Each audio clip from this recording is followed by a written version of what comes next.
Shock hosting their first ever playoff game in the AFL against an Arizona team they'd already beaten twice this season. It's tied at 7 in the first when Kyle Rowley hits big Ed Teamu, who takes it in from 6 yards out. And Teamu does the dance of joy. Now 14-13 Arizona when Rowley dumps it off to Greg Orton, who makes some nifty moves on his way to a 13-yard score.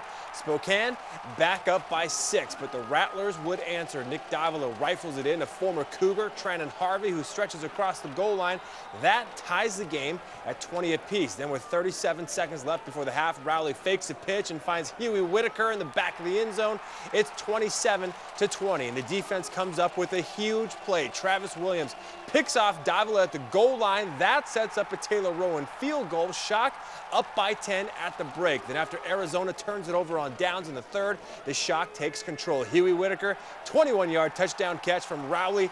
Then after the Rattlers answer, Rowley finds Marquis White wide open. His second touchdown of the night pushes the lead back to 15. This one wasn't decided until the Shock stopped Arizona on 4th down with about a minute to go. 57-49 is the final. Spokane will host the winner of tomorrow's game between Chicago and Milwaukee next week. Now, Ben Kaplan is standing by live at the arena with more on the Shock's big win. Ben? Yeah, I'll tell you what, Derek, an exciting win tonight for the Shock. One of the main reasons why their defense, this guy right here playing a big part, Travis Williams, Shock defensive back. Travis, before the game, Coach told us that if you guys did not win tonight, it would be a waste of a season.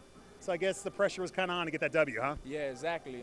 We got a great nucleus of guys here, AFL vets. We got some young guys that are straight ballers. So, we just had to get the chemistry right. And throughout the whole season, it showed that we can play together. It was just a matter of can we keep it together. So, during the playoffs, it's just about unity and just keeping it as a tight-knit and a family and just trying to get the wins. 49 points allowed by you guys tonight, a great defensive effort. Tell us what you're able to do that made it hard for Arizona to score. Coach just told us as we watched film on them and broke film down, we realized that all the touchdowns that they got were easy touchdowns, wasn't contested. And he told us just make them work for it, and they don't like that. So when we make them work for it, that kind of makes them not feel good about themselves and kind of get them in a slump. So we just try to confuse it up and just try to be aggressive. It's Chicago or Milwaukee next. You've played both those teams. Is there any preference as to who you want to see? Chicago, most definitely, because last time I came, I had a bad game, rough outing. And, I like to redeem myself. I'm that type of person where, I never back down from nothing. Regardless of how it goes, I want to get another shot at it. But both of them are great teams, so whichever one of them we get, we're going to be prepared. Well, Travis, you definitely got the job done tonight, along with the Spokane Shock. 57-49 winners in the first round of the playoffs down here at the Spokane Arena.